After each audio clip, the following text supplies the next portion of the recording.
আমরা 5 ভাই। আমার আব্বা মসজিদে ইমামতি করতেন, আলেম ছিলেন, কিন্তু কোনো বড় মাদ্রাসায় পড়ায় নাই, শুধু মসজিদে ইমামতি করত আব্বা। প্রাইমারি স্কুলে মাস্টারি করতেন।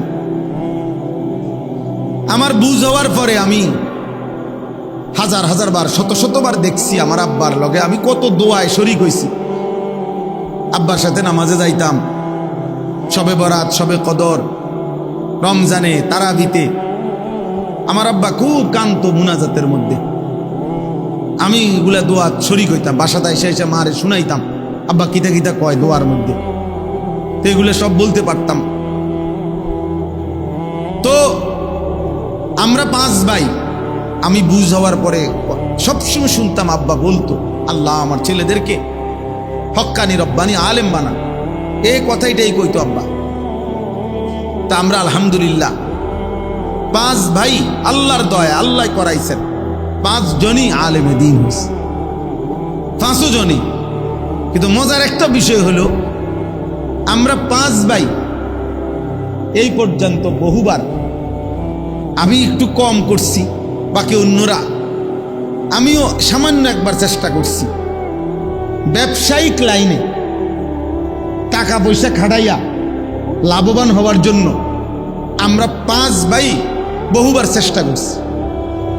এই পর্যন্ত যতবারে আমরা 5 ভাই, যে ভাই ব্যবসায়িক কোনো লাইনে টাকা খাটাইছি বা চেষ্টা করছি, মনে মার খেয়েছি, শক্ত মারি যে মার আর ফুঁজিয়ে নাই,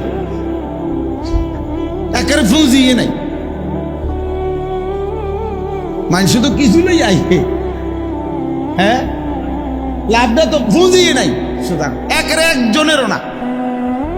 আর এইটা কি, আমি সব সময় তো আমার ভাইদেরকে আমি অনেকবার বলছি, মেজো ভাইয়ের হাত ধইরা, ছোট ভাই করে হাতে ধইরা আমি অনেক সময় বলছি, এখনো বলি ভাই করে, ভাই আমি একটা বুঝা বুঝছি, আমার আব্বা আল্লাহর কাছে যে এমনি কইছে এমনি কবুল হয়েছে। এবার কোনো দোকান কয় না, ব্যবসা কয় নাই।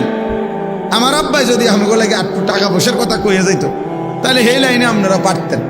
আব্বাই বলে গেছে আল্লাহ সন্তানদেরকে আলেম বানান, বাপে যেমনি কইছে এটাই কবুল হয়েছে। বাপে আমগোর লাগে কি চায় নাই, দুনিয়ার ব্যবসা চায় নাই, এই জন্য হয় না। নাইলে দুনিয়ার সব মানুষে, আমার এক বোন জামাই আছে 28 বছর মনে কম পক্ষে, উনি বিদেশ যাইতে চাইছে। উনার সাথে শত শতবার আমি ওরম দেখছি, উনি যায় বিদেশ যাইতে আছে, মানে ঢাকা হেনতে ওনার সাথে সবার ফ্লাইট হয়ে গেছে। একবার শুধু জীবনে উনি হে ফাঁসে গেছে, মানে ওই দেশে, যেই দেশে, ওই দেশের এয়ারপোর্টের থেকে ফেরত গেছে। আল্লাহর দয়া হেদিকে যাইতে দিচ্ছেন, কি ব্যাপারটা কি? কত মানুষ কি চলে গেল বিদেশ যাওয়াটা কি খুব কোনো কঠিন কিছু? কথা বলেন না কেন? তাইলে এই আপনাদেরকে বললাম, এটা মনে রাখতে হবে, নিজের সন্তান, নিজের পরিবার পরিজনের জন্য আল্লাহর কাছে দুনিয়া চাওয়ার দরকার নাই, আখিরাত চাইতে হয়। এই যে উনি চাইলেন, রব্বানা ওয়াজআলনা মুসলিমাইনি লাক। ইব্রাহিম নবী বললেন, আল্লাহ আমি এবং আমার সন্তান ইসমাইলকে ইসলামের উপরে মজবুতি দান করেন, দৃঢ়তা দান করেন, মৃত্যু পর্যন্ত যেন আমিও আমার সন্তানও দ্বীনের উপরে থাকে, ইসলামের উপরে থাকে। এরপরে 3 নম্বর দোয়া। 1 নম্বর দোয়া হলো, আল্লাহ আমাদের খেদমতটুকু কি করেন, কবুল করেন। 2 নম্বর দোয়া হলো, আল্লাহ বাপ ফুত 2 জনকেই আপনার ইসলামের উপরে, দ্বীনের উপরে দৃঢ়তা, মজবুতি, কায়েম ইস্তেকামত দান করেন। 3 নম্বর, এবার উনি চিন্তা দোয়া করে দেখেন, এখন তো দোয়া করলো নিজের লাইগা, এই ছেলের লাইগা, কিন্তু আল্লাহ চাইলো তো অচিরেই তার ঘরেও তো জিফুত হইব না। আবার ইসমাইল বড় হবে, বিবাহ করবে, তারও তো সংসার হবে, ভবিষ্যতে উনার তো নাতি নাতনি হবে, তাদের ঘরে আরো হবে, এভাবে তো কিয়ামত পর্যন্ত উনার বংশের একটা ধারা চলতে থাকবে। এবার উনি কি ফিকিরমান্দ ইব্রাহিম নবী। উনি বলছে ওয়ামিন দুররিয়াতিনা উম্মাতাম মুসলিমাতাল লাক। রব্বুল আলামিন কিয়ামত পর্যন্ত আমার যেই বংশধারা, ইসমাইলের যেই বংশধারা, এই বংশধারায় কিয়ামত পর্যন্ত আপনি আপনার অনুগত উম্মতে মুসলিমা হিসাবে আমার বংশধরের একটি অংশকে অবশ্যই কবুল করেন। এমন যেন না হয় 100 বছর পরে ভালো বংশ ছিল, নেককার বংশ ছিল, নামাজি বংশ ছিল, দাদা নেককারা ছিল, বাপ নেককারা ছিল, ফুতো কিছু কিছু নামাজ পড়তো, এরপরে আইয়া 70 বছর পরে এখন আর কেউ নামাজ পড়ে না, কেউ আল্লাহরে চিনে না, সব আল্লাহর নাফরমানি করে শেষ। ইব্রাহিম আলাইহিস সালাম বলছে এমন যেন কখনো না হয়, কিয়ামত পর্যন্ত আমার বংশধারায় একটা অংশ যেন এমন থাকে যে যারা সর্বদাই উম্মতে মুসলিমা, আপনার আনুগত্য, আপনাকে আত্মসমর্পণকৃত, আপনার অনুসার, আপনার আদেশ মানে এরকম মুসলিম একটা গ্রুপ, একটা বংশের একটা অংশ কিয়ামত পর্যন্তের জন্য আপনি কবুল করে নেন। হ্যাঁ, এজন্য হাদিসে আছে আমাদের নবী সাল্লাল্লাহু আলাইহি সাল্লামের কাছে একবার মদিনার সাহাবীরা দোয়া চাইছিল, আনসার। ওনারা বলছিল ইয়া রাসূলুল্লাহ, আমাদের আনসার যারা আমরা মদিনার আপনার সাহাবীদেরকে, মক্কার সাহাবীদেরকে সাহায্য সহযোগিতা করেছি জীবনভর, আপনি আমগুলো লাগে একটু দোয়া করেন। হাদিসে আছে নবীজি দোয়া করছে, আল্লাহুম্মা গফিরিল আনসার, আল্লাহ আমার আনসারি মদিনার সাহাবীদেরকে মাফ করে দেন। এরপরে নবীজি বলছে ওয়া বানিল আনসার, আল্লাহ আমার আনসারীদের সন্তানদেরকে মাফ করে দেন। ওয়া আবনায়ে বানিল আনসার, তাদের সন্তানের সন্তানদেরকে মাফ করে দেন। এইভাবে 5-6 বার বলছে নবী। অর্থাৎ আল্লাহ শুধু এদেরকে না, এদের আগত খানদান যারা কিয়ামত পর্যন্ত আসবে তাদেরকেও মাফ করে, তাদেরকেও মাফ করে দেন। তো ওয়ামিন দুররিয়াতিনা উম্মাতাম মুসলিমাতাল লাক, আল্লাহ আমাকেও ইসলামের উপরে দৃঢ়তা দেন, আমার সন্তান ইসমাইলকেও দেন, আমার বংশধারা ইসমাইলের বংশধারায় কিয়ামত পর্যন্ত উম্মতে মুসলিমা বানান, আপনার অনুগত বান্দা বানান। যেন একজন মুসলমানের সার্থকতা মিয়া, আপনি তো 30 বছর খাইছেন দাইছেন সুদে ঘুষে কিস্তিতে লোনে খাইয়া দাইয়া, এরপরে চলে গেলেন মিয়া। এরপরে যদি বংশধর এমন হয় 50 বছর পরে আপনার বংশের কেউ আল্লাহ চিনে না, নবী চিনে না, আখিরাত চিনে না, তো আপনার কবরে সওয়াব যাবে কেমনে? আপনার কবরে সওয়াব যাবে কেমনে? আপনার বংশধর তো আল্লাহই চিনেন, আখিরাতে তো চিনেন। আল্লাহ আমাদেরকে মাফ করে দেন, আল্লাহ আমাদেরকে মাফ করে দেন। এরপরে তিনি বললেন ওয়া আরিনা মানাসিকানা। তাহলে 4 নম্বর দোয়া ইব্রাহিম আলাইহিস সালাম বলে, আল্লাহ আপনার ইবাদতের যত নিয়ম কানুন, সমস্ত নিয়ম কানুন আপনি আমাদেরকে দেখায়া দেন, বলে দেন, শিখায়া দেন, আমরা যেন আপনার হুকুম মোতাবেক, আপনার কানুন মোতাবেক আপনার প্রতিটা ইবাদত যেন করতে পারি, এটা আপনি আমাদেরকে বলে দেন, পথ বাতলে দেন, আপনি শিখান। অর্থাৎ বুঝাইছে আপনার ইবাদত যেন মন গড়া না করি, বরং আপনার নির্দেশনা মতো যেন করতে পারি, এমন পথ আপনি আমাদেরকে দেখায়।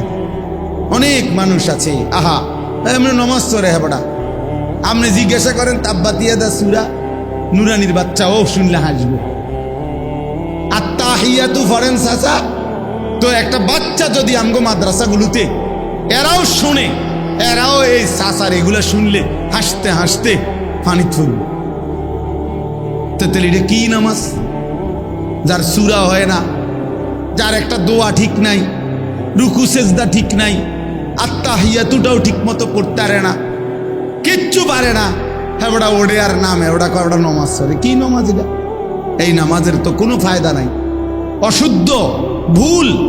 যেই নামাজ সূরা কেরাত দোয়া কালাম তাসবিহ ভুল, অশুদ্ধ, খোদার কসম ওই নামাজ হবে না, ওইটা কোনো নামাজ না, নামাজ না। ফালিয়ামাল আমালান সালিহা, আল্লাহ শর্ত করছে কোরআনে, আল্লাহ বলে দিছে, আল্লাহ বলবে বান্দা আমি বলে গেছি, তুমি গুরুত্ব দাও না, এটা তোমার বিষয়। আল্লাহ বলছে তোমরা প্রত্যেকে যদি জান্নাত পেতে চাও, এক নম্বরে তোমাদের প্রতিটি আমল বিশুদ্ধ করো, বিশুদ্ধ করো, ঈমানকে বিশুদ্ধ করো, দ্বীনকে বিশুদ্ধ করো। আখলিস দীনাকা ইয়াকফিকাল আমালুল কলিল।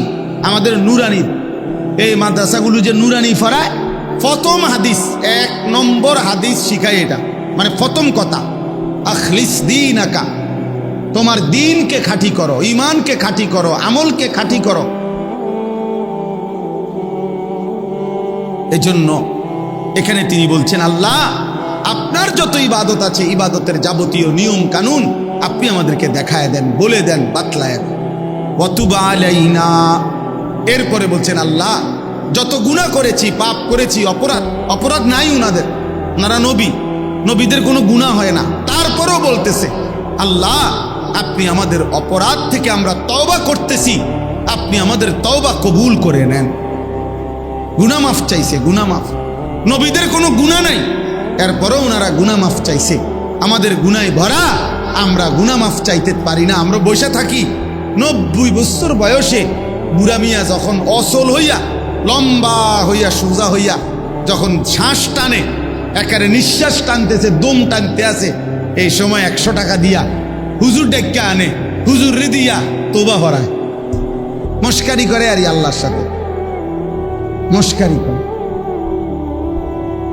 হ্যাঁ, গুনাহ করলেন আমনে, তওবা ভরায় হুজুরে, ওটা জানেও না কিসের তওবা, মানে তখন হুঁশে নাই। আল্লাহ আমাদেরকে মাফ করে দেন।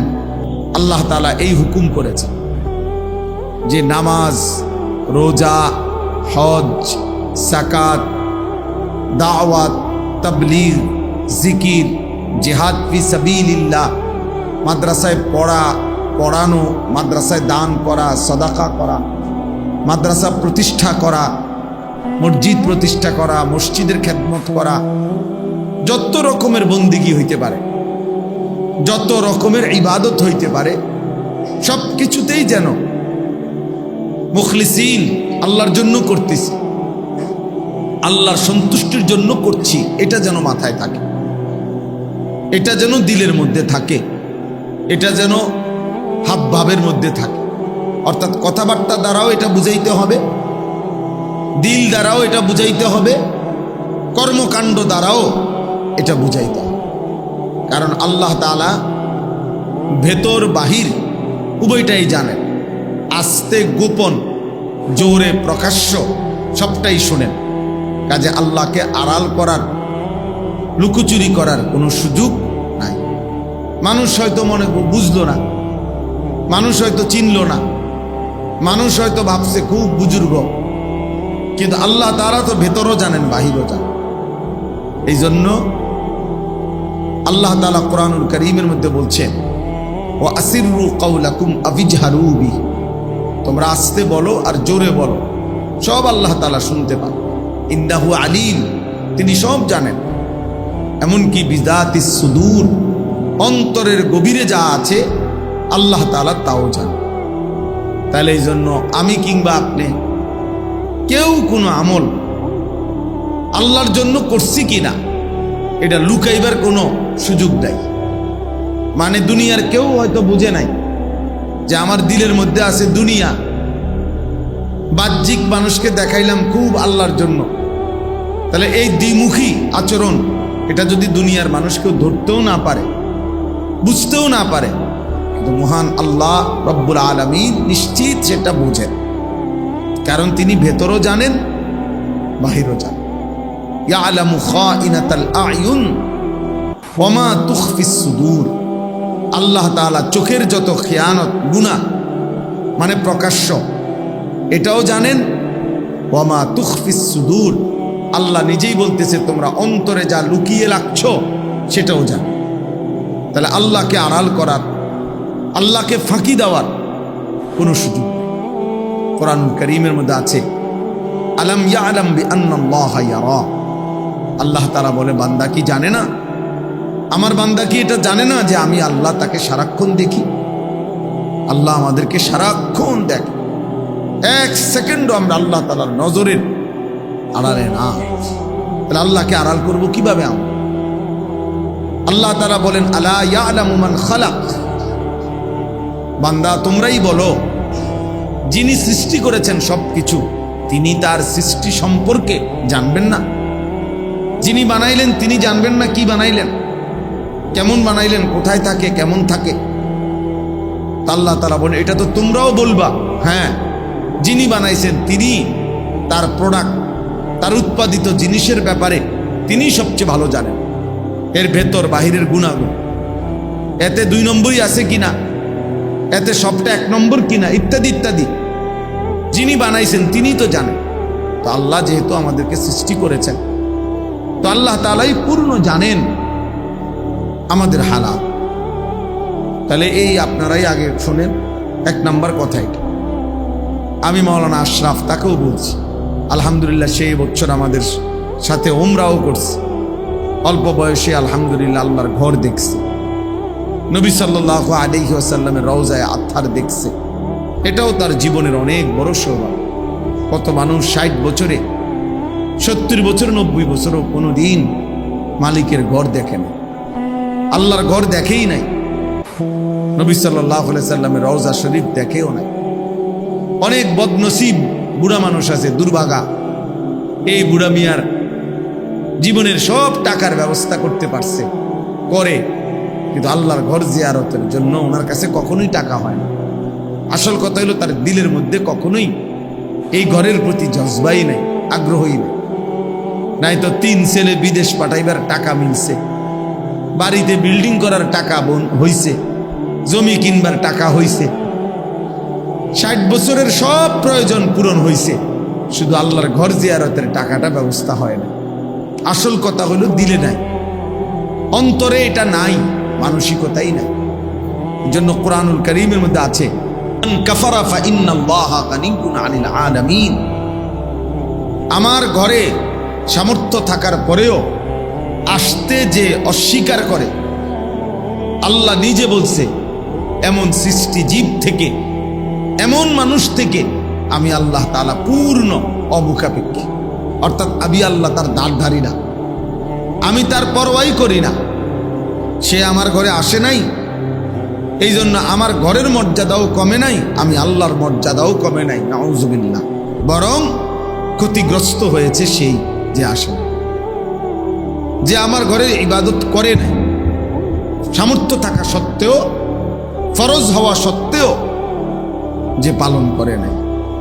তো যাই হোক, আমাদের সব কিছুতে আমরা আলহামদুলিল্লাহ অনেকে আসি, মসজিদে দান করি, মাদ্রাসায় দান করি, ভালো কাজ, গরিব দুঃখী অসহায়কে দান করে থাকি।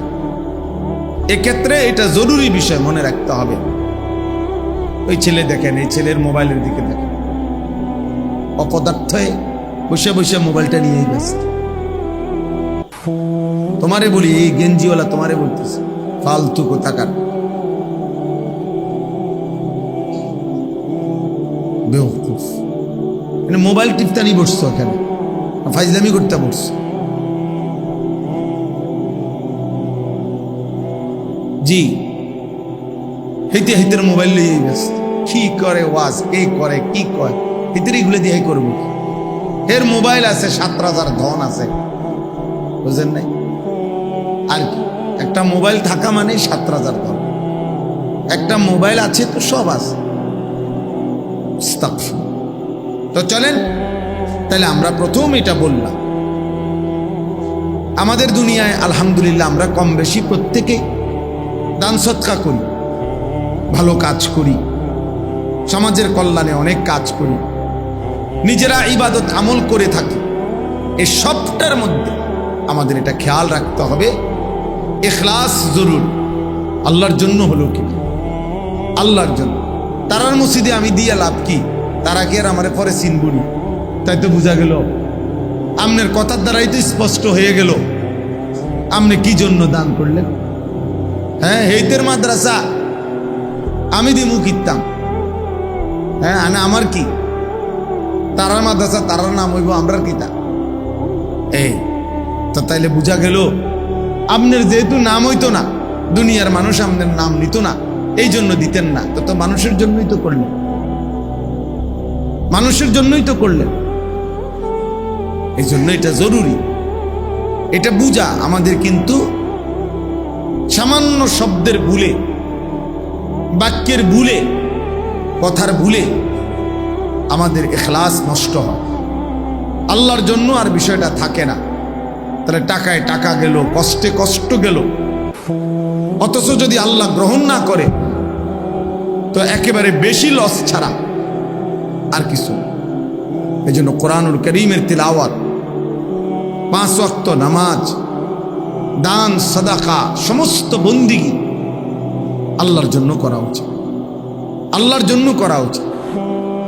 হাদিসের মধ্যে আছে, নবী সাল্লাল্লাহু আলাইহি ওয়াসাল্লাম বলেন, মান আহাব্বা লিল্লাহ ওয়া আবগাদা লিল্লাহ ওয়া আ'তা লিল্লাহ ওয়া মানা'a লিল্লাহ, যে কাউকে ভালোবাসলো আল্লাহর জন্য, যে কারো বিরোধিতা করলো আল্লাহর জন্য। একজন নেককার লোককে আমি ভালোবাসলাম তো আল্লাহর জন্য, সে আল্লাহর ইবাদত করে।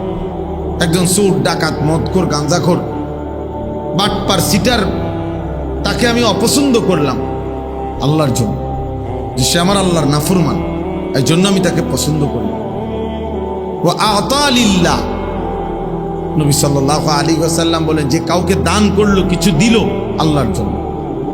ওয়া মানা'a লিল্লাহ, নিষেধ করলো মানে দিল না। তুমি এটা গানের মধ্যে খরচ করবে, তুমি এটা নাচে গানে খরচ করবা, খেল তামাশায় খরচ করবা, গুনার কাজে, নারীর আড্ডায়, মদের আড্ডায়, জুয়ার আড্ডায় খরচ করবা, আমি দেব না। তো আল্লাহর নবী সাল্লাল্লাহু আলাইহি সাল্লাম বলেন, নিষেধ করলো, দান করলো না, এটাও আল্লাহর জন্য।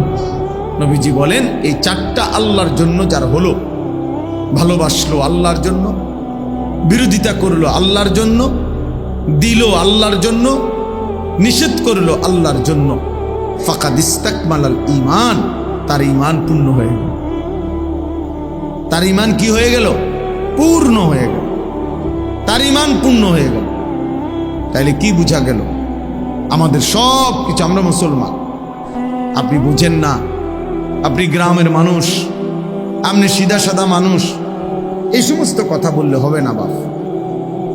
জওয়ান বলেন আর বুড়া বলেন, আমরা মুসলমান, আমরা মুমিন, আমাদেরকে এটা বুঝতেই হবে যে আমার আখিরাত আছে, আমার কবর আছে, আমার পরকাল আছে।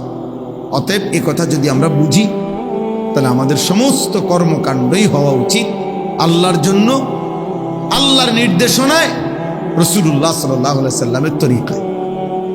এটাই আমাদের জীবন। আপনি যদি নাও বোঝেন মরে যাবেন, আপনি যদি পুরাও বোঝেন মরে যাবেন, খেয়াল করলেও মরে যাবেন, বেখেয়াল হইলেও মরে যাবেন। অলসতার লোকটারও মৃত্যু হয়, ব্যস্ততম লোকটারও মৃত্যু হয়। কাজেই আমাদেরকে মরতেই হবে, হাসি কিংবা কাঁদি, আনন্দ কিংবা বেদনায় চলে যেতে হবে।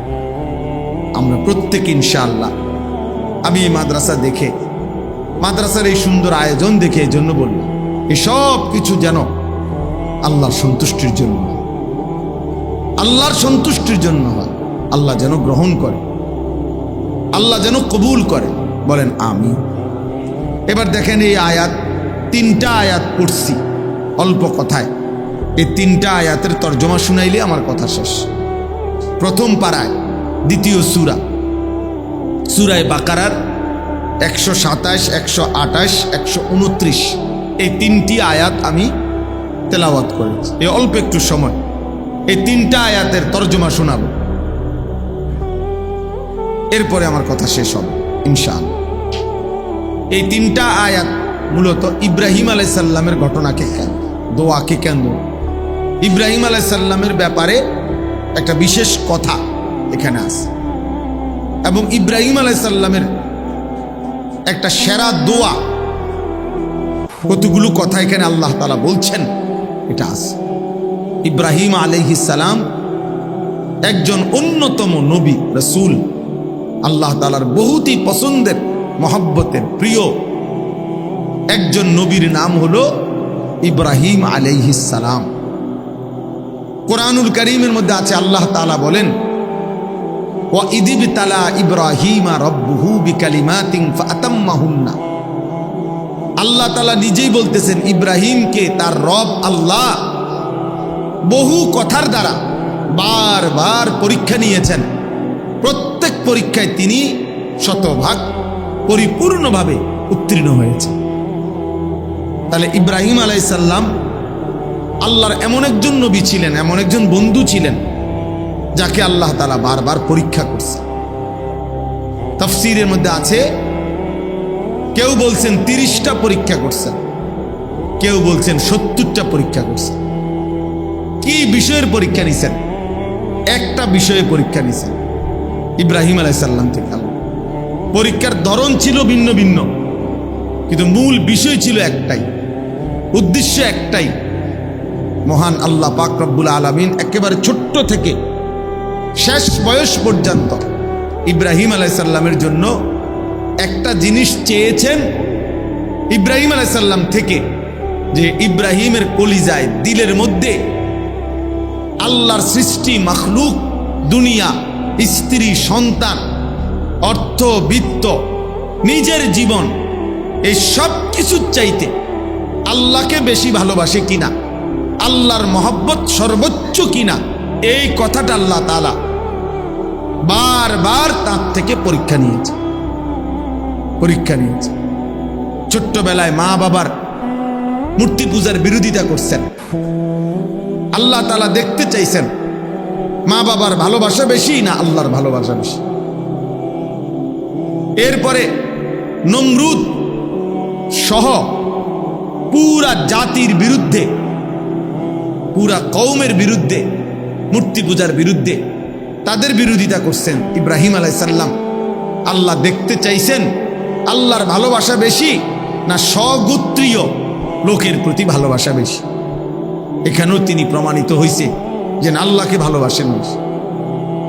নমরুদের আগুনের কুণ্ডুলিতে ফেলে দিছে, এখানে তার নিজের জান, নিজের জীবন বিপদগ্রস্ত হয়েছে।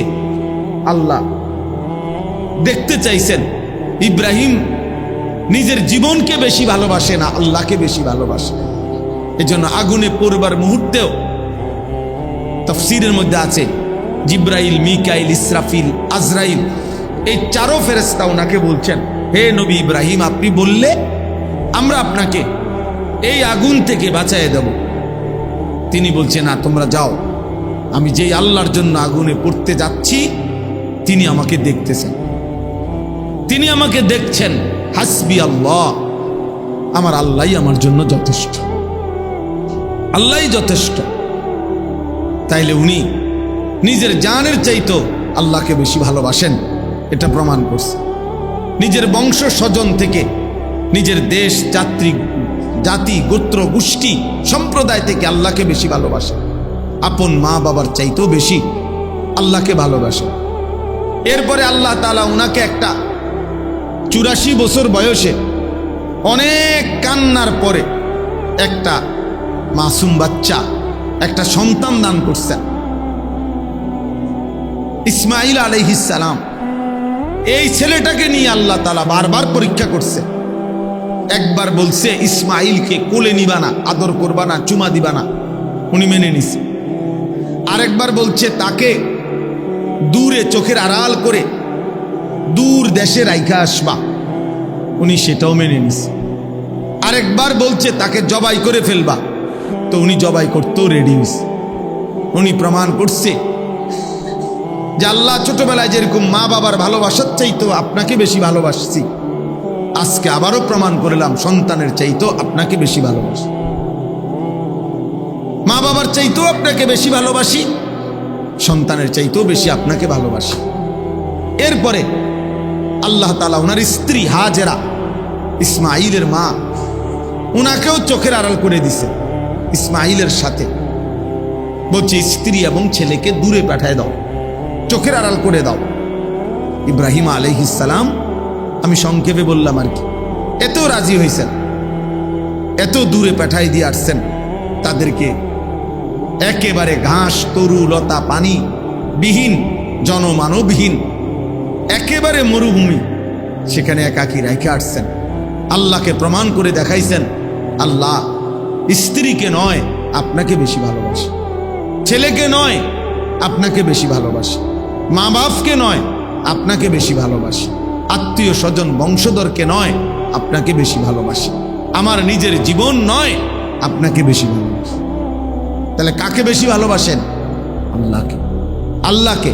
এই কথাইটা আল্লাহ তাআলা স্ত্রীর মাধ্যমে, ছেলের মাধ্যমে, ওনার নিজের জীবনের মাধ্যমে, মা বাবার মাধ্যমে, বংশধর আত্মীয় স্বজনের মাধ্যমে সব আঙ্গিকে আল্লাহ ওনার থেকে পরীক্ষা নিছে।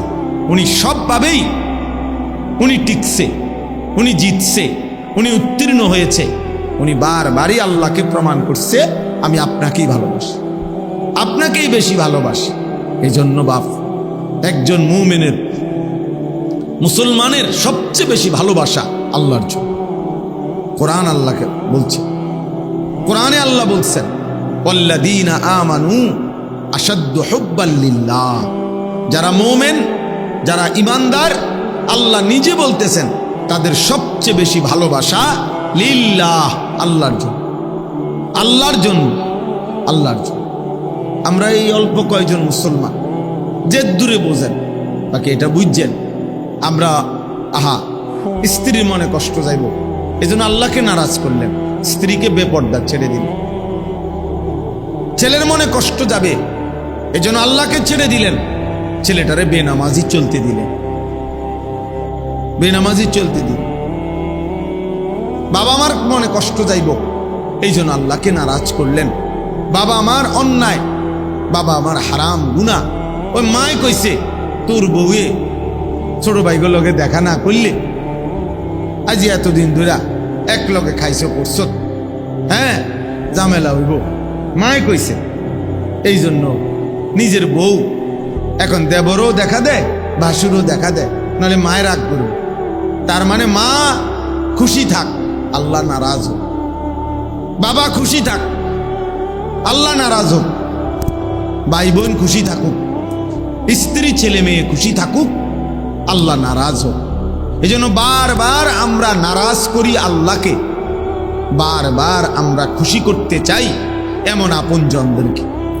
অথচ ইব্রাহিম আলাইহিস সালাম বারবার প্রমাণ করছে, আল্লাহ আমি বারবার পরিবার পরিজন, আত্মীয় স্বজন, মা বাপ, স্ত্রী সন্তান, তাদের বিরুদ্ধে, তাদের মোকাবেলায় প্রমাণ করতে চাই যে আমি সবার বিপরীতে আপনাকে বেশি ভালোবাসি, আপনাকে বেশি বেশি ভালোবাসি। এই কথাটা আল্লাহ তাআলা ইব্রাহিম আলাইহিস সালাম থেকে আল্লাহর মহব্বতের পরীক্ষা নিছেন, ভালোবাসার পরীক্ষা নিছেন। আচ্ছা, তো এই পরীক্ষা নিয়ে যখন প্রত্যেক পরীক্ষায় তিনি উত্তীর্ণ হয়েছেন, তো আল্লাহ তাআলা তখন উনাকে খুশি হয়ে আল্লাহ একটা শ্রেষ্ঠতম দায়িত্ব দিছেন। এই দায়িত্বটা হলো, আল্লাহ যখন তার বান্দার উপরে খুশি হয়, তো আল্লাহ তাআলা তাকে একটা উত্তম দায়িত্ব দিছেন। সেটা হলো, ইব্রাহিম এবার আমি আল্লাহ সিদ্ধান্ত নিছি, সারা জীবন যেহেতু তুমি আমার ভালোবাসার প্রমাণ দিছো, এবার আমি আল্লাহ তোমার দ্বারাই আমার নিজের ঘর, আমি আল্লাহর ঘর তোমার হাত দিয়ে বানাবো, তোমার হাতে বানাবো। এই জন্য আল্লাহ তাআলা আদেশ করছেন, ওয়াইদ বাওয়ানা লিইব্রাহিমা মাকানাল বাইত। আল্লাহ বলেন, আমি নিজে ইব্রাহিমের জন্য আমার ঘর কাবার সীমানা নির্ধারণ করে দিলাম, ঠিক করে দিলাম, এত বাই এত, দৈর্ঘ্যে এত, প্রস্থে এত, উচ্চতায় এত, এই সব কিছু আমি আল্লাহ নির্ধারণ করে ঠিক করে দিলাম। ইব্রাহিমকে বললাম, আমি আল্লাহর নকশায়, ম্যাপের উপরে তুমি আমার ঘর পুনরায় নির্মাণ করো, পুনরায় নির্মাণ করো। ইব্রাহিম আলাইহিস সালাম তার প্রিয় সন্তান ইসমাইলকে সাথে নিয়ে এই ঘর পুনর্নির্মাণ করলেন। তাহলে দুইটা জিনিস, এক, আল্লাহ যখন তার কোনো বান্দার উপরে খুশি হয়, তো আল্লাহ তাআলা তাকে দ্বীনি উত্তম কোনো কাজ করার সুযোগ দেয়। এজন্য কারো হাতে মসজিদ গড়ে ওঠা, কারো হাতে মাদ্রাসা গড়ে ওঠা, কারো হাতে কোনো দ্বীনি কাজ গড়ে ওঠা, তো এটা প্রমাণ করে যে আল্লাহ তাআলা তার আমল, আল্লাহ তাআলা তার কোনো ভালো কাজ কবুল করছেন, এর পুরস্কার স্বরূপ আল্লাহ তাআলা তাকে দিয়ে তার দ্বীনের কোনো কাজ করাচ্ছেন। এরপরে এই আয়াতের মধ্যে আল্লাহ তাআলা এই কথাটা বলছেন, وَإِذْ يَرْفَعُ إِبْرَاهِيمُ الْقَوَاعِدَ مِنَ الْبَيْتِ وَإِسْمَاعِيلُ। হে নবী সাল্লাল্লাহু আলাইহি ওয়াসাল্লাম, স্মরণ করেন আপনি সেই কথা যখন আল্লাহ ইব্রাহিমের মাধ্যমে তার ঘর পুনর্নির্মাণ করালেন এবং তার ছেলে ইসমাইল সহ। আর এখান থেকে দ্বিতীয় কথা বললাম, এক কথা তো বললাম যে আল্লাহ যখন কারো উত্তম কাজে পছন্দ করে তখন আল্লাহ তাআলা তাকে তার দ্বীনের কোনো কাজে লাগায়। আর দ্বিতীয় কথা এখান থেকে শিক্ষণীয়, প্রত্যেক বাবার উচিত তার সন্তানকে দ্বীনি কাজে শরীক রাখা। বাবা যদি সন্তানকে আগলাইয়া না রাখে, বাবা যদি সন্তানকে গড়ে না তোলে, আমার ছেলেকে মসজিদ আমি চিনাইতে হবে, আমার ছেলেকে কোরআন আমি চিনাইতে হবে, হুজুর তার হুজুর, আমি তার বাপ, আমার সন্তানের সাথে আমার সম্পর্ক বেশি উস্তাদের চাইতে। উস্তাদ তো উস্তাদ, উনি তো 100 জন ছাত্রের শিক্ষক, কিন্তু এ তো আমার সন্তান।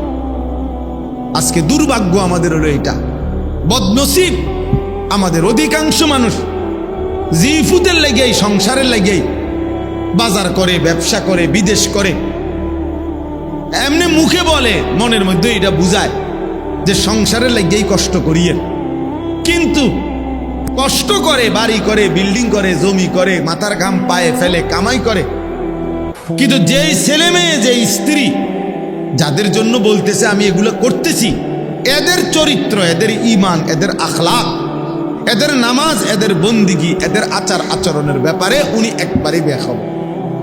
এবারটা বলে সংসারের লেগে কামাই করে, অথচ উনার সংসারের স্ত্রী সন্তান নামাজ পড়ে না, তো আপনি কোন অপদার্থের লেগে কামাই করে? আপনি কোন হাইওয়ানের জন্য কামাই করতেন আছেন? বেউকুফ মিয়া, আহাম্মক। তোর ফুতে বেড়া এক ওয়াক্ত নামাজ পড়ে না, তাহলে এটা কিসের কামাই হইল? কিসের সংসার হইল? কার সংসার এটা? কিয়ের সংসার? স্ত্রী আমার বউ, মানুষের রং চায়, মানুষের বেড়া রাস্তা, বউ আমার বলে, কাপড় চোপড়ও কিনে দিলাম আমি, পাউডার চুনু সব যায় আমার, হ্যাঁ, রং চায় রাস্তার মানুষ। এরকম অপদার্থ পুরুষ, এরকম অকর্মণ্য ফালতু লোক, এটা কিসের ব্যাড হইতে এগুলো বলে? তাইলে এটা তো বোঝা উচিত, এটা তো বোঝা উচিত। আমরা যদি এটা বুঝি যে আমরা আমাদের সংসারের জন্য কষ্ট করতেছি, এত কামাই, এত রোজগারি, এত লাভ যাবে, এই যে মানুষের বাজার, ব্যবসা, আয়, উপার্জন, দেশ বিদেশ, আহা, এত কিছু করতেছে, তো এত কিছু যে মানুষটার লেগে করতেছ বেটা, যে সংসারের বউ বাচ্চার লেগা, তো এদের চরিত্র কই? এদের ঈমান কই? এদের আখলাক কই? এদের আল্লাহ কই? এদের রাসূল কই? এদের নামাজ কই? এদের সেজদা কই?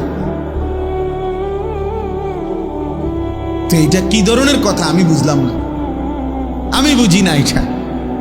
এটা এর চাইতে বড় আফসোসের কথা কি হইতে পারে? কি হইতে? আমি রোজগার করি যে সন্তানের জন্য, আমার চোখের সামনে সে এক ওয়াক্ত নামাজও পড়ে না, তো আমি কি রোজগার করলাম? কার লাগে করলাম?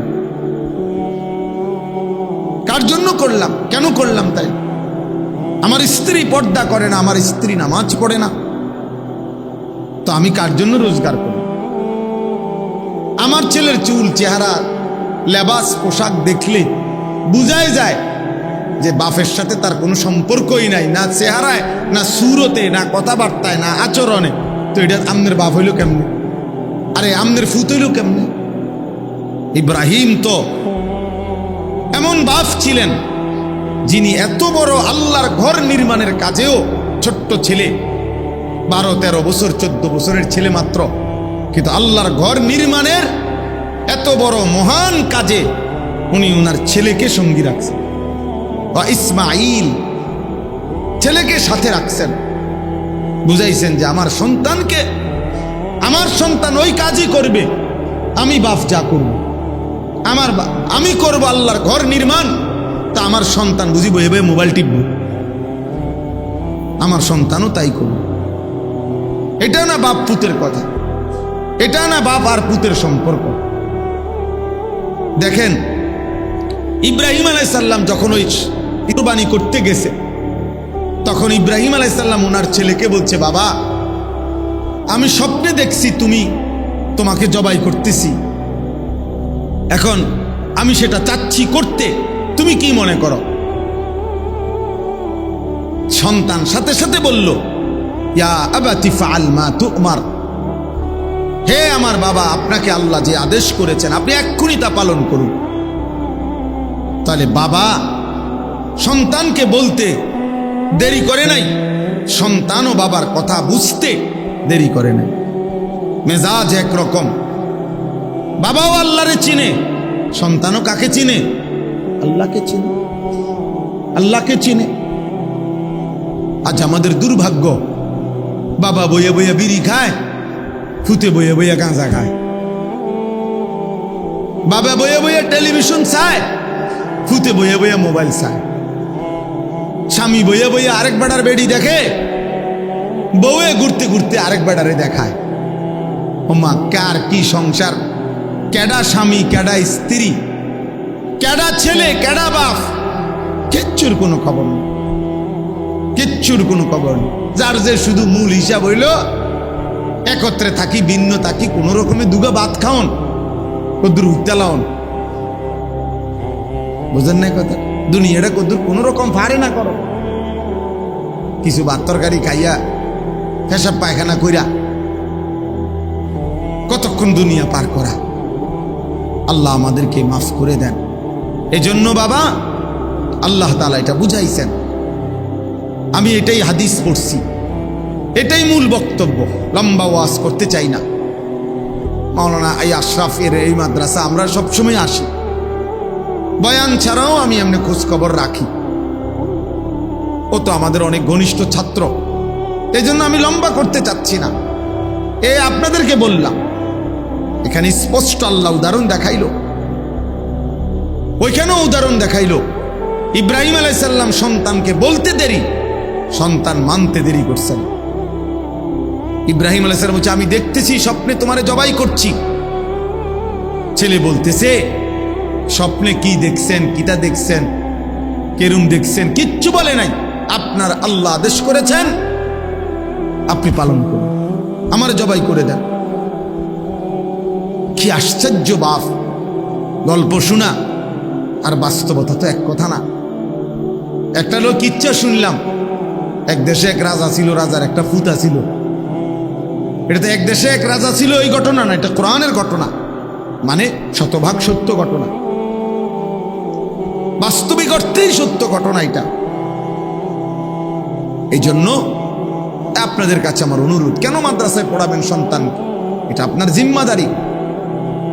ছেলে মেয়েকে, একটা ছেলে মেয়েকেও, যেই মা বাপ তার একটা সন্তানকেও আল্লাহর কোরআন থেকে বঞ্চিত করেছে, ওই সন্তান বঞ্চিত করেছে ছেলেকে মেয়েকে, ওই মা বাপ নিশ্চিত জালেম।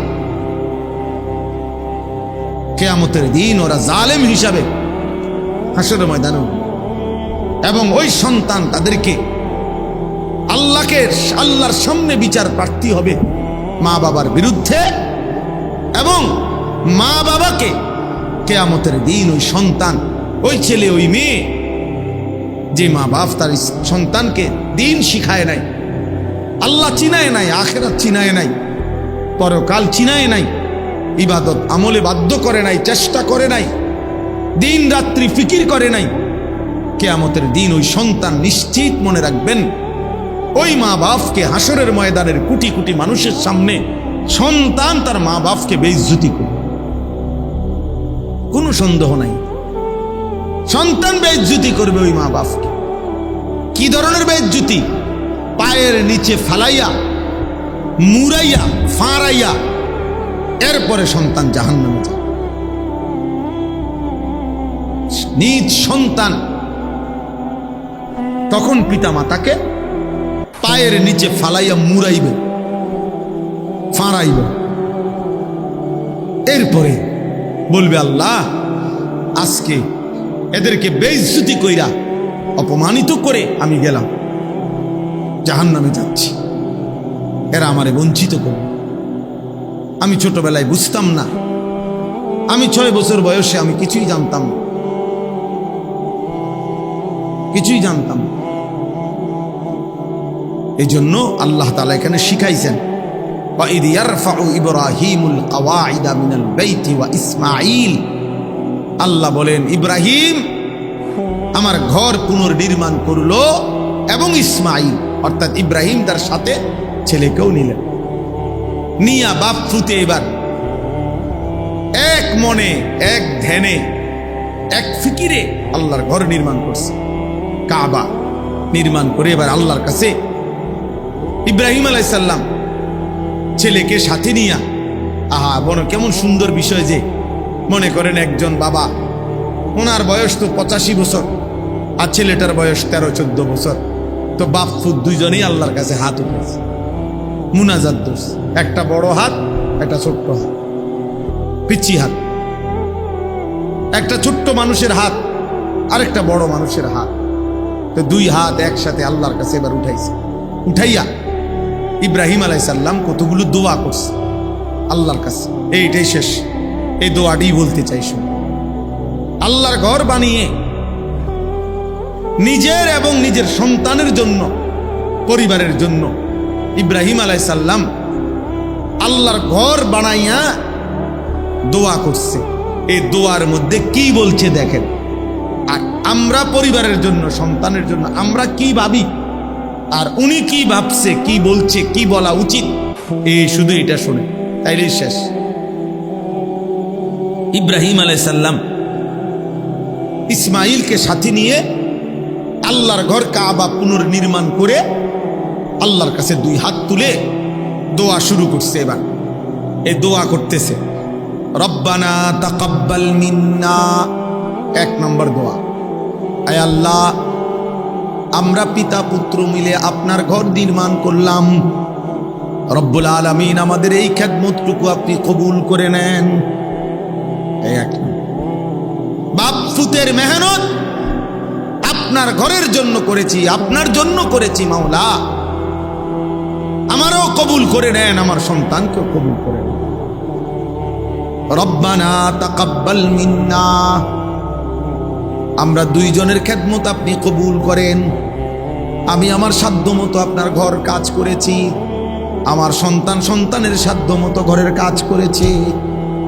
কারণ বাপ পুত্র আর সমান সমানই টানছে না, কারণ উনি হলেন সামর্থ্যবান, সে তো বাচ্চা, কিন্তু আপনি আমাদের 2 জনের খেদমত কবুল করেন।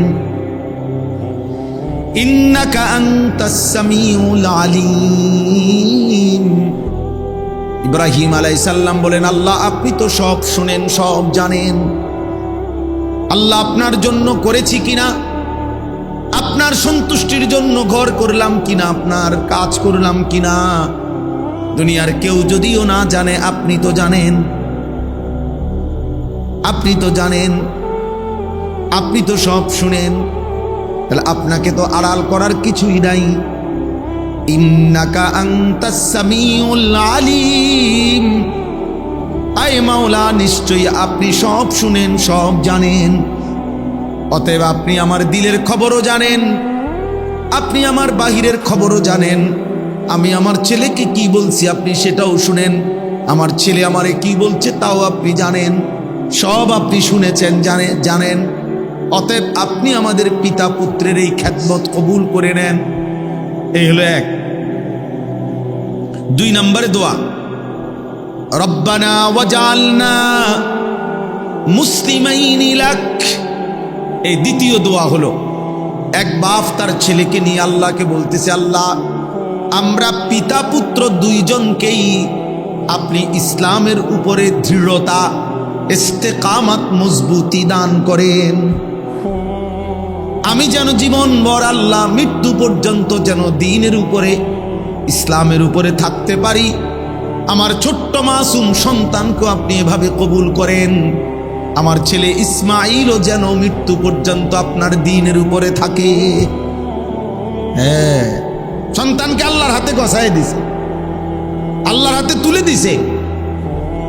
সন্তানের জন্য ইসলাম চাইছে, আল্লাহ আমি যেমন নামাজ পড়ি আমার সন্তানও যেন নামাজ পড়ে, আমি যেমন আপনার হুকুম মানি আমার সন্তানও যেন আল্লাহর আপনার হুকুম মানে। আমরা 5 ভাই। আমার আব্বা মসজিদে ইমামতি করতেন, আলেম ছিলেন, কিন্তু কোনো বড় মাদ্রাসায় পড়ায় নাই, শুধু মসজিদে ইমামতি করত। আব্বা প্রাইমারি স্কুলে মাস্টারি করতেন। আমার বুঝ হওয়ার পরে আমি হাজার হাজার বার শতবার দেখছি আমার আব্বার লগে আমি কত দোয়ায় শরীক হইছি। আব্বার সাথে নামাজে যাইতাম, শবে বরাত, শবে কদর, রমজানে, তারাবিতে। আমার আব্বা খুব কান্ত মুনাজাতের মধ্যে, আমি এগুলা দোয়া শরীক হইতাম। বাসাতে এসে এসে মারে শুনাইতাম আব্বা কিতা কিতা কয় দোয়ার মধ্যে, তো এগুলো সব বলতে পারতাম। তো আমরা 5 ভাই।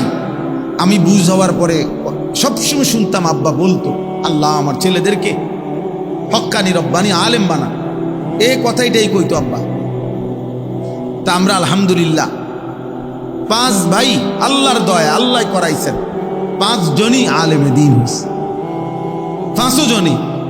কিন্তু মজার একটা বিষয় হলো আমরা 5 ভাই এই পর্যন্ত বহুবার, আমি একটু কম করছি বাকি অন্যরা, আমিও সামান্য একবার চেষ্টা করছি ব্যবসায়িক লাইনে টাকা পয়সা খাটাইয়া লাভবান হওয়ার জন্য। আমরা 5 ভাই বহুবার চেষ্টা করছি। এই পর্যন্ত যতবারে আমরা 5 ভাই যে ভাইয়ে ব্যবসায়িক কোনো লাইনে টাকা খাটাইছি বা চেষ্টা করছি, মনে মার খেয়েছি, শক্ত মারি যে মার আর ফুঁজিয়ে নাই, একেবারে ফুঁজিয়ে নাই। মানুষ তো কিছু নেই আইহে, হ্যাঁ, লাভটা তো ফুঁজিয়ে নাই, সুতরাং একেবারে একজনেরও না। আর এইটা কি, আমি সব সময় তো আমার ভাইদেরকে আমি অনেকবার বলছি, মেজো ভাইয়ের হাত ধইরা, ছোট ভাই করে হাতে ধইরা আমি অনেক সময় বলছি, এখনো বলি ভাই করে, ভাই আমি একটা বুঝা বুঝছি, আমার আব্বা আল্লাহর কাছে যে এমনি কইছে এমনি কবুল হয়েছে। এবারে কোনো দোকান কয় না, ব্যবসা কয় নাই। আমার আব্বাই যদি আমাকে লাগে একটু টাকা পয়সার কথা কয়ে যাইত, তাহলে এই লাইনে আপনারা পারতেন। আব্বাই বলে গেছে আল্লাহ সন্তানদেরকে আলেম বানা, বাপে যেমনি কইছে এটাই কবুল হয়েছে। বাপে আমগোর লাগে কি চায় নাই, দুনিয়ার ব্যবসা চায় নাই, এই জন্য হয় না। নাইলে দুনিয়ার সব মানুষে, আমার এক বোন জামাই আছে 28 বছর মনে কমপক্ষে, উনি বিদেশ যাইতে চাইছে। উনার সাথে শতবার আমিও ওরম দেখছি, উনি যায় বিদেশ যাইতে আছে, মানে ঢাকা হেনতে ওনার সাথে সবার ফ্লাইট হয়ে গেছে। একবার শুধু জীবনে উনি হে ফাঁসে গেছে, মানে ওই দেশে, যেই দেশে, ওই দেশের এয়ারপোর্টের থেকে ফেরত দিচ্ছে। আল্লাহর দয়া, হেদিকে যাইতে দিচ্ছেন, কি ব্যাপারটা কি? কত মানুষ কি চলে গেল বিদেশ যাওয়াটা কি খুব কোনো কঠিন কিছু? কথা বলেন না কেন? তাইলে এই আপনাদেরকে বললাম, এটা মনে রাখতে হবে, নিজের সন্তান, নিজের পরিবার পরিজনের জন্য আল্লাহর কাছে দুনিয়া চাওয়ার দরকার নাই, আখিরাত চাইতে হয়। এই যে উনি চাইলেন রব্বানা ওয়াজআলনা মুসলিমাইনি লাক, ইব্রাহিম নবী বললেন আল্লাহ আমি এবং আমার সন্তান ইসমাইলকে ইসলামের উপরে মজবুতি দান করেন, দৃঢ়তা দান করেন, মৃত্যু পর্যন্ত যেন আমিও আমার সন্তানও দ্বীনের উপরে থাকে, ইসলামের উপরে থাকে। এরপরে 3 নম্বর দোয়া। 1 নম্বর দোয়া হলো আল্লাহ আমাদের খেদমতটুকু কি করেন, কবুল করেন। 2 নম্বর দোয়া হলো আল্লাহ বাপ ফুত দুইজনকেই আপনার ইসলামের উপরে, দ্বীনের উপরে দৃঢ়তা, মজবুতি, কায়েম ইস্তেকামত দান করেন। 3 নাম্বার, এবার উনি দোয়া করে দেখেন, এখন তো দোয়া করলো নিজের লাইগা আর এই ছেলের লাইগা, কিন্তু আল্লাহ চাইলো তো অচিরেই তার ঘরেও তো জিফুত হইব না। আবার ইসমাইল বড় হবে, বিবাহ করবে, তারও তো সংসার হবে, ভবিষ্যতে উনার তো নাতি নাতনি হবে, তাদের ঘরে আরো হবে, এভাবে তো কিয়ামত পর্যন্ত উনার বংশের একটা ধারা চলতে থাকবে। এবার উনি কি ফিকিরমান্দ ইব্রাহিম নবী, উনি বলছে ওয়ামিন দুররিয়াতিনা উম্মাতাম মুসলিমাতাল লাক, রব্বুল আলামিন কিয়ামত পর্যন্ত আমার যেই বংশধারা, ইসমাইলের যেই বংশধারা, এই বংশধারায় কিয়ামত পর্যন্ত আপনি আপনার অনুগত উম্মতে মুসলিমা হিসাবে আমার বংশধরের একটি অংশকে অবশ্যই কবুল করেন। এমন যেন না হয় 100 বছর পরে ভালো বংশ ছিল, নেককার বংশ ছিল, নামাজি বংশ ছিল, দাদা নেককার ছিল, বাপ নেককার ছিল, ফুতেও কিছু কিছু নামাজ পড়তো, এরপরে আইয়া 70 বছর পরে এখন আর কেউ নামাজ পড়ে না, কেউ আল্লাহরে চিনে না, সব আল্লাহর নাফরমানি করে শেষ।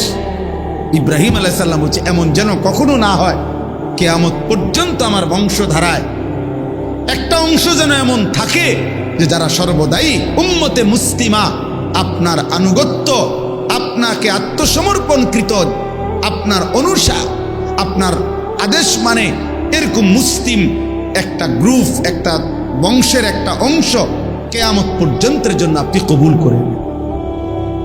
হ্যাঁ, এজন্য হাদিসে আছে, আমাদের নবী সাল্লাল্লাহু আলাইহি সাল্লামের কাছে একবার মদিনার সাহাবীরা দোয়া চাইছিল, আনসার, ওনারা বলছিল ইয়া রাসূলুল্লাহ, আমাদের আনসার যারা আমরা মদিনার আপনার সাহাবীদেরকে, মক্কার সাহাবীদেরকে সাহায্য সহযোগিতা করেছি জীবনভর, আপনি আমগুলো লাগে একটু দোয়া করেন।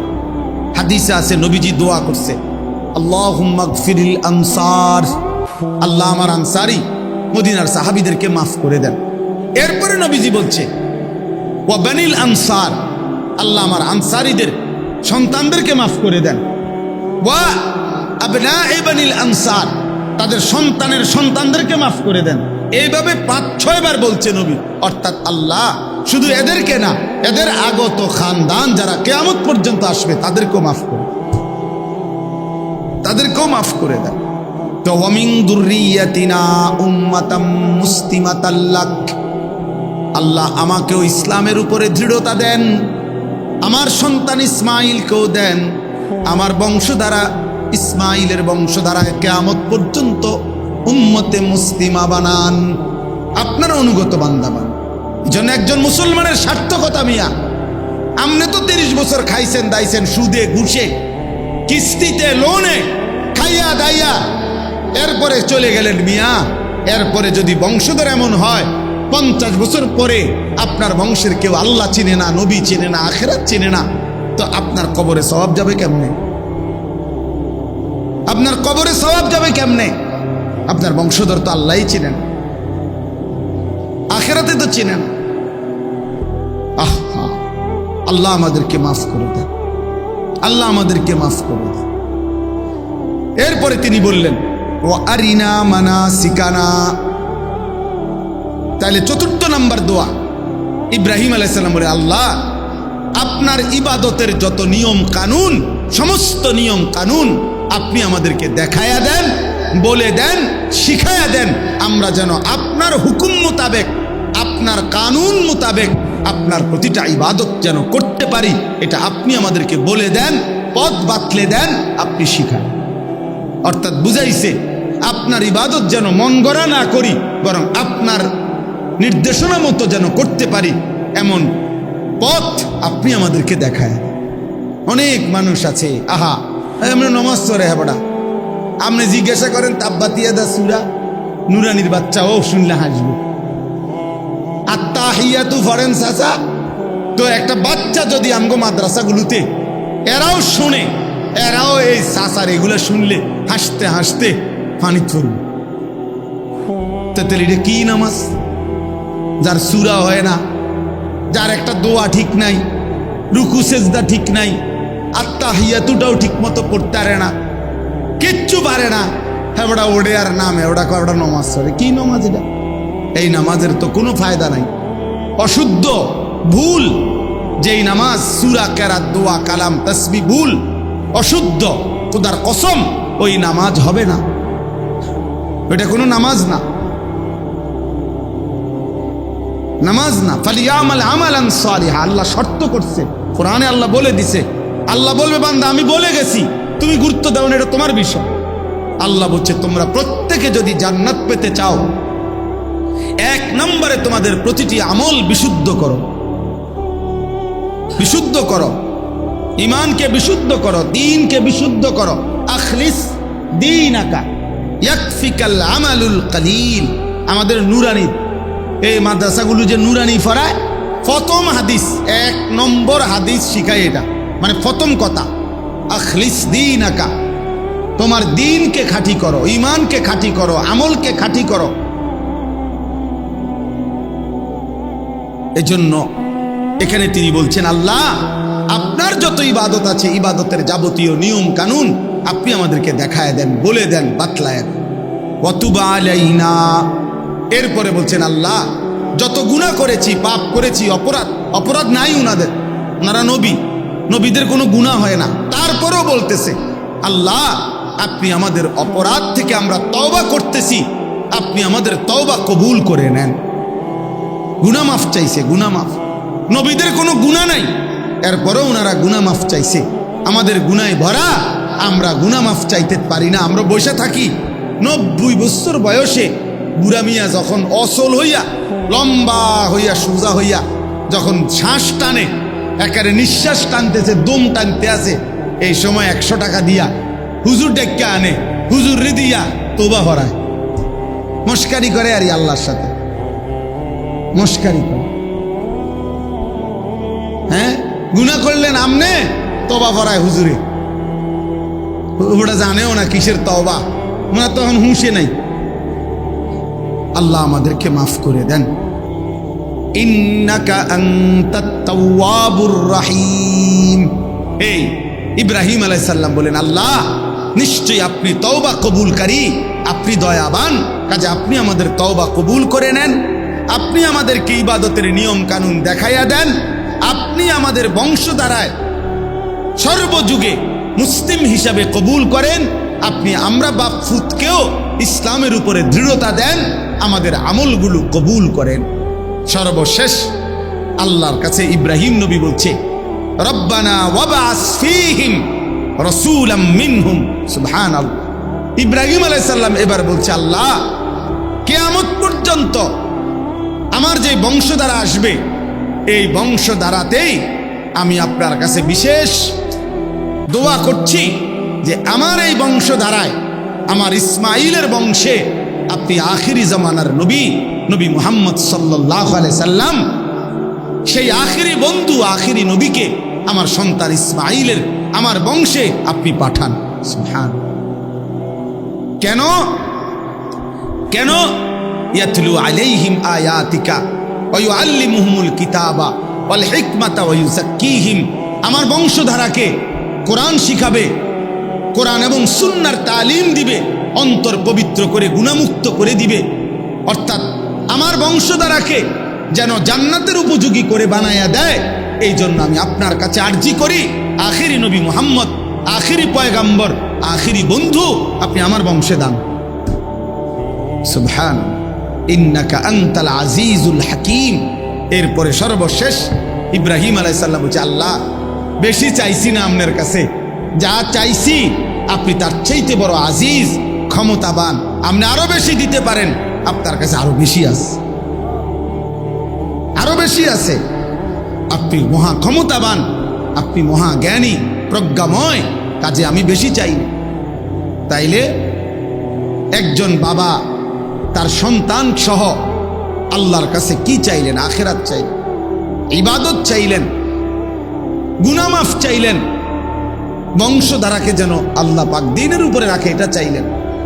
অতএব আজকে এই শেষ কথা এটাই, আমরা যেন মনে রাখি যে আমাদের এই যে ছোট ছোট বাচ্চা, এই বাচ্চাগুলো যেন দ্বীন শিখে, এটা যেন প্রত্যেকটা বাবার স্বপ্ন হয় যে আমার জীবনে ঘর করে দিলাম আর না দিলাম, বাড়ি করে দিলাম আর না দিলাম, আমার সন্তান আমার পরিজন যেন আল্লাহকে চিনে সেজদা করে, যেন নামাজ পড়ে, যেন দিন শিখে। আমি ওই যে বললাম আমার বাবার 5 ছেলে, আমরা 2015 সালে আমার আব্বা ইন্তেকাল করছে। আল্লাহর দয়ায় আমার আব্বা জীবিত থাকতে থাকতেই আমরা 5 ভাইয়ের মাদ্রাসার পড়ালেখা শেষ হয়ে গেছিল। আব্বা জীবিত থাকতেই দেখছে আমাদেরকে যে আমরা 5 ভাইয়েরই মাদ্রাসার পড়া শেষ হয়েছে আল্লাহর দয়ায়। তো আব্বা 2015 সালে ইন্তেকালের সময় সন্তানরা আলেম হয়েছে সবাই, কিন্তু আমার আব্বা আমাদের 5 জন ভাইয়ের জন্য কোনো একটা ঘর, বাড়ি, বিল্ডিং করে দিয়ে যাইতে পারে নাই। আমরা সরকারি বাসার মধ্যে থাকতাম, আর একটা ছোট্ট ঘর ছিল, ভাড়া দিতাম অল্প কয় টাকা, সেটা আমরা সবাই থাকার উপযোগী না। কিন্তু 2015 সালে আব্বা যখন ইন্তেকাল করে তখন আমাদের কোনো ভাইয়ের ঘর ছিল না আমাদের, কিন্তু সব ভাই আলেম ছিল তখন, আলহামদুলিল্লাহ।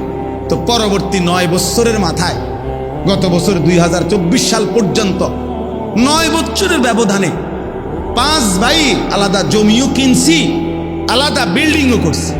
এখন 5 ভাইয়ের বিল্ডিং আছে, 5 ভাইয়ের বিল্ডিং এতে সোফা আছে, টাইলস আছে, আপনার ফ্যানও ঘুরে, খাট বাড়ি, ফ্ল্যাট বাড়ি, এটি সবার ঘরে আছে। তাহলে কাজেই সোফা, খাট, ফার্নিচার, ফ্ল্যাট বাড়ি, এটি কোনো আশ্চর্য কিছু, আশ্চর্য এটি বাফে যদি করে না দিয়েও যায় তো ফারা যায়। এটি কোনো এত আশ্চর্য না যে আপনি সুদের টেয়া দিয়া, ঘুষের টাকা দিয়া, কিস্তির টাকা দিয়া, বাটফারি করে, সিটারি করিয়া আপনি থাকতে সোফা বানাই দিয়ে যাইতেইব, নইলে আপনার পুঁতে পারবে না। বুয়া একেবারে বেওকুফ মানুষ এটা বেটা। এগুলো কোনো বিষয় না, বিষয় হলো দিন, বিষয় হলো ঈমান। আমাদের স্বপ্ন থাকবে যে আমি আমার স্ত্রী সন্তানের জন্য দিন ও ঈমানের ফিকির করব। আল্লাহ আমাদেরকে তৌফিক দেন। আজকের এই মাদ্রাসা নূরে মদিনা আল্লাহ কবুল করে নেন। আপনারা সবর করে বসছেন, আল্লাহ আপনাদেরকে উত্তম বিনিময় দান করেন। একজন ছাত্র অ্যাক্সিডেন্টে মারা গেছে কিছুদিন আগে, 11 তারিখ না, আল্লাহ তাআলা তাকে যেন মাফ করে দেয়। আশরাফের আব্বা অসুস্থ, ওই ছেলেটা আল্লাহ তারে মাফ করে। তো তার বাবার জন্য দোয়া করবেন, আমাদের জন্য দোয়া করবেন, আমরা আপনাদের জন্য দোয়া করব। আমার 28 তারিখ হজ্জের ফ্লাইট, আগামী বুধবার ইনশাআল্লাহ। তো আল্লাহ যেন আমাদেরকে তৌফিক দেয়, আপনাদেরকেও আল্লাহ যেন আল্লাহর ঘর জিয়ারতের তৌফিক। আপনাদের জন্য সামান্য একটু মেহমানদারির ব্যবস্থা আছে, দেবে, আপনারা নেবেন ইনশাআল্লাহ। আলহামদুলিল্লাহি রাব্বিল আলামিন। আল্লাহুম্মা আনতাস সালাম ওয়া মিনকাস সালাম, তাবারাকতা ইয়া দাল জালালি ওয়াল ইকরাম। মাওলায়ে কারীম আপনি মাফ করে দেন, রব্বে কারীম আপনি মাফ করে দেন, মেহেরবান মাওলা আপনি মাফ করে দেন, আয় করিম আপনি মাফ করে দেন, আয় রহমান আপনি মাফ করে দেন, আয় আল্লাহ আপনি মাফ করে দেন। পেছনের জিন্দিগির সব গুনাহ মাফ করে দেন, আগামী জিন্দিগি সুন্দর করে দেন, ঈমান আমলের জীবন দান করেন। আল্লাহ আমাদের সবাইকে দ্বীনের উপরে চলার তৌফিক দান করেন। আল্লাহ আমাদের বংশধর খানদানকে কিয়ামত পর্যন্ত দ্বীনের উপরে কায়েম করে দেন। আল্লাহ সমস্ত কবরবাসীদেরকে মাফ করে দেন, কিয়ামত পর্যন্ত কবরের আযাব মাফ করে দেন। ছোট্ট যেই বাচ্চা আল্লাহ মারা গেছে তাকেও মাফ করে দেন, তার মা বাপকে সবরে জামিল দান করেন।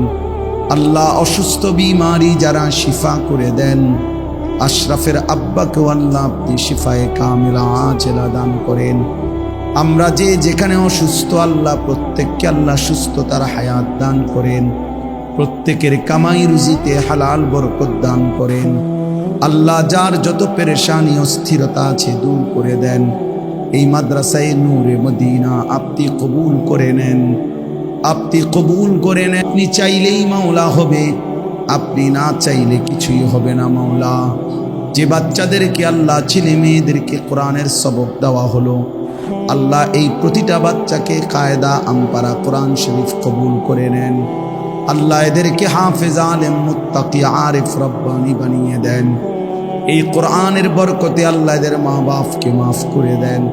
এদের খানদান বংশধরকেও মাফ করে দেন। আল্লাহ আমাদের প্রত্যেকের নেক মাকসাদ আপনি পূরণ করেন। আয় আল্লাহ, যার যত পেরেশানি আছে আসান করে দেন। প্রবাসীদেরকে সহি সালামতে রাখেন, গোটা দেশকে নিরাপদ করে দেন। আল্লাহ সারা পৃথিবীর মুসলিম মুসলমানকে বিজয় দান করেন। আপনার ঘর জিয়ারত করবার তৌফিক দান করেন। আল্লাহ আপনার ঘর জিয়ারত করবার তৌফিক দান করেন। আপনার ঘরে বারবার যাওয়ার তৌফিক দান করেন। রব্বানা তাকাব্বাল মিন্না ইন্নাকা আনতাস সামিউল আলিম। রব্বানা ওয়াজআলনা মুসলিমাইনি লাকা ওয়া মিন যুররিয়্যাতিনা উম্মাতাম মুসলিমাতাল লাক ওয়া আরিনা মানাসিকানা ওয়া তুব আলাইনা ইন্নাকা আনতাত তাওয়াবুর রহিম।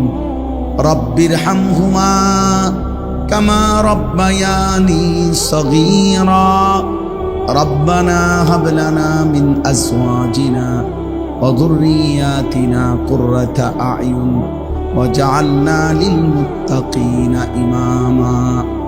সুবহানা রাব্বিকা রাব্বিল ইজ্জাতি আম্মা ইয়াসিফুন ওয়া সালামুন আলাল মুরসালিন ওয়ালহামদুলিল্লাহি রাব্বিল আলামিন।